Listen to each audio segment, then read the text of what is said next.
બકાઓ બતાવો આપણે જે શૂટ કર્યું છે એ બરાબર રેકોર્ડ થઈ ગયું છે કે નહીં એ જોઈ લો એકવાર. તો પછી આજે આ ભૂલ થઈ કેવી રીતે? અરે પણ માલિક અમારા જ કઈલા. તમને બંનેને પનોતી આ સાબિત તો કરી બધું દીધા. ચોખ્ખે ચોખ્ખું દેખાય છે દિયોર.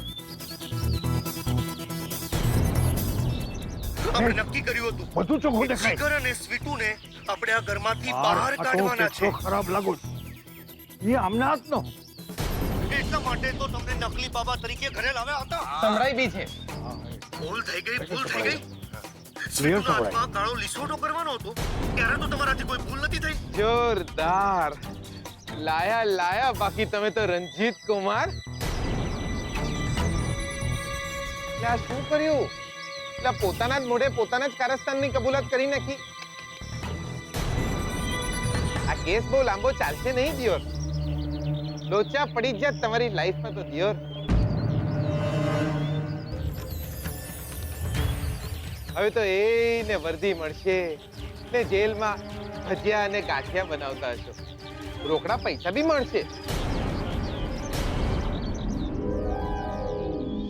પણ રંજીત કુમાર, ક્યાં તો સસરાએ દહેજમાં આપેલા આલિશાન ફ્લેટમાં જવાનો વારો હતો ને ક્યાં તો જેલમાં જવાનો વારો આવી જ ગયો. લોચા પડી ગયા લાઈફમાં જોરદાર. જીગર, સ્વીટુ, તમે લોકો અહીંયા? અમને તમારા પર શંકા ત્યારે જ ગઈ હતી જ્યારે અમારી વાત શાસ્ત્રીજી સાથે થઈ. ત્યારે એમને અમને કહ્યું કે એ દ્વારકા ગયા જ નથી.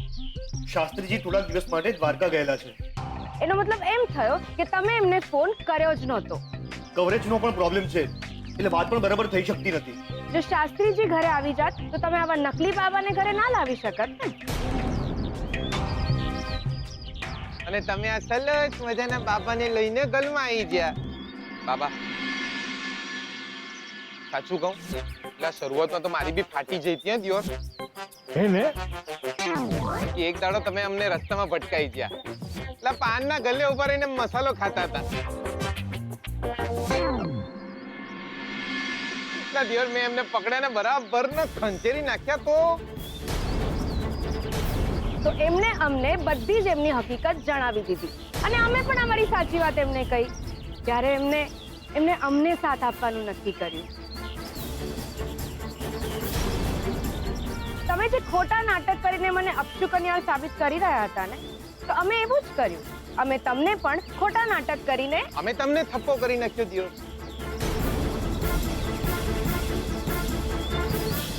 તમે હમણાં જે બધું બોલ્યા ને એ બધું આ ફોનમાં રેકોર્ડ થઈ ગયું છે દિયોર.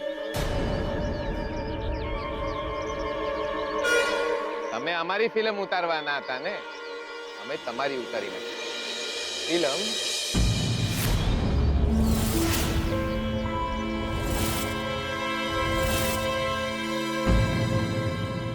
જો સીટુ એવું નહીં હા. ગમે તેમ તો આપણા ઓળખીતા છે. હા ચાલો એમને બિચારાને જેલ સુધી મૂકતા આવીએ.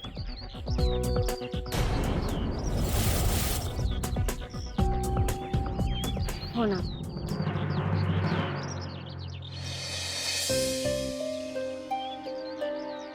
રંજીત ફુઆ, સારિકા કોઈ સાચું જ કહેતા હતા. જો એ ઘર તમારું હોય તો ભગવાન પણ તમારા જ હોય. હું તો આજે આ ઘરમાં છું, કાલે ચાલી જઈશ, પણ મારી સાથે હશે બેનબા, દાદા દાદીના આશીષ. મને બીજું કંઈ જોઈતું પણ નથી, પણ મને નહીં ગમે જો સારિકા ફોઈને કોઈ અશુભ કહેશે તો. કારણ કે સારિકા ફોઈ માં બનવાના છે ને, અને માં કોઈ દિવસ અશુભ ના હોય છે. તું કહે સારિકા, તને શું ગમે, દીકરો કે દીકરી? બસ મોઢું બંધ કર, ઘેલો ના થા. કશું નથી આવવાનું, ના દીકરો કે ના દીકરી. હું માં નથી બનવાની. એટલે તું જુઠ્ઠું બોલી એમ? જુઠ્ઠું ના બોલી હોત ને તો આ બેગ લઈને ઘર છોડીને જવું પડત આપણે. આ લો,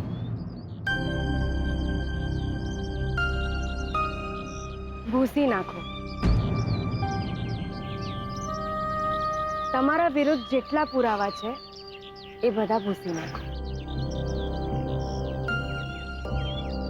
રીટુ, ઘરમાં જો તમારા વિશે બધાને ખબર પડશે તો એમને બહુ જ દુઃખ થશે. રીટુ બેટા, મને માફ કરી દેજો બેટા. બેટા, મેં તને ના કહેવાનું કીધું છે. હું આ લોકોની વાતમાં આવી ગયો તો તને અપશુકનિયાળ સાબિત કરવા નીકળ્યો તો. માફ કરી દે બેટા. હું તો મને શુકન્યાળ માનતી જ નથી. હું તો એટલું જ ઈચ્છું છું કે બધા રાજી રહે. શુભ અને અશુભ એ તો આપણા કર્મો, આપણી દાનત. હા બેટા, પણ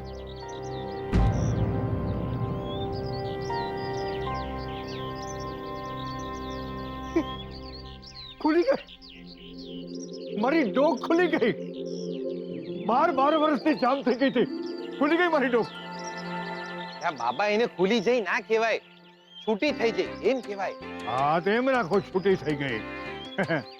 12 વર્ષથી મોટા ડોક્ટરને બતાડ્યું તું મેં, હકીમોને, વૈદને.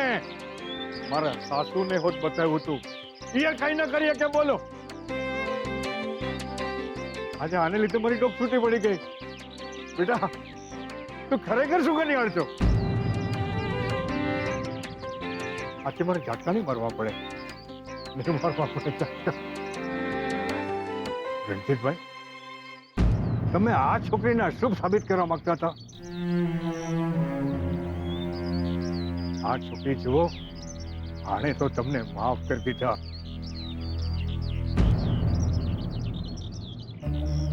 સ્વીટુએ ભલે તમને માફ કરી દીધા હોય, પણ હું તમને માફ નહીં કરું. હું હમણાં ને હમણાં આ બધું જ દાદાજીને દેખાડી દઉં છું. હું તમને છોડીશ નહીં રણજીત કુમાર, છોડીશ નહીં તમને. અરે આ જીગર ઘરમાં બધાને અમારા વિશે કહી દેશે તો અમારું શું થશે? સાંભળો,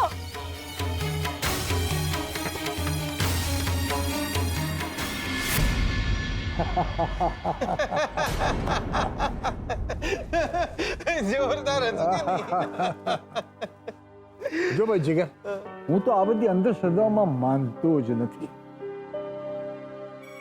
જો નથી હું તને કે સ્વીટુને અશુભ માનતો, કે નથી રણજીત અને સારિકા. આપણે બધા એક પરિવાર છે અને પરિવારમાં કોઈને માટે ખરાબ વિચારે જ નહીં.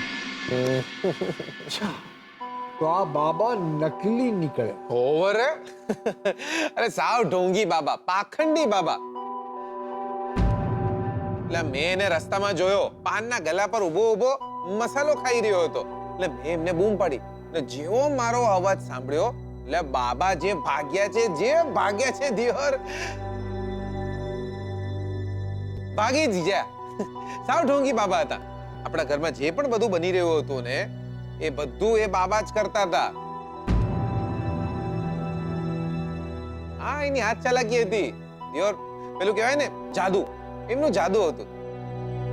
બાકી દાદા, આપણા ઘરમાં કોઈ અશુભ નહીં, કોઈ પનોતી નહીં.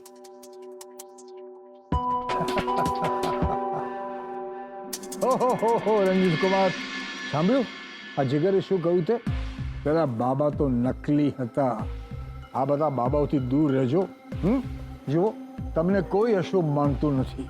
બસ હવે શાંતિથી જીવો અને આપણા ઘરમાં કંઈ અજુગતું ના બને.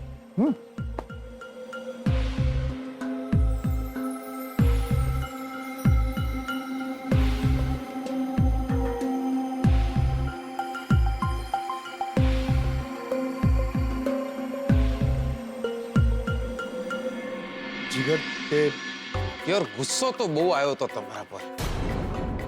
મન થયું કે હમણાં ને હમણાં બધું જ દાદાજીને કહી દઉં, પણ આમના લીધે માંડી વાળી. મને થયું કે અરે સ્વીટુએ તમને માફ કરી દીધા છે તો પછી, પણ એટલું યાદ રાખજો રણજીત કુમાર, સ્વીટુએ તમને માફ કર્યા છે. मैं नहीं।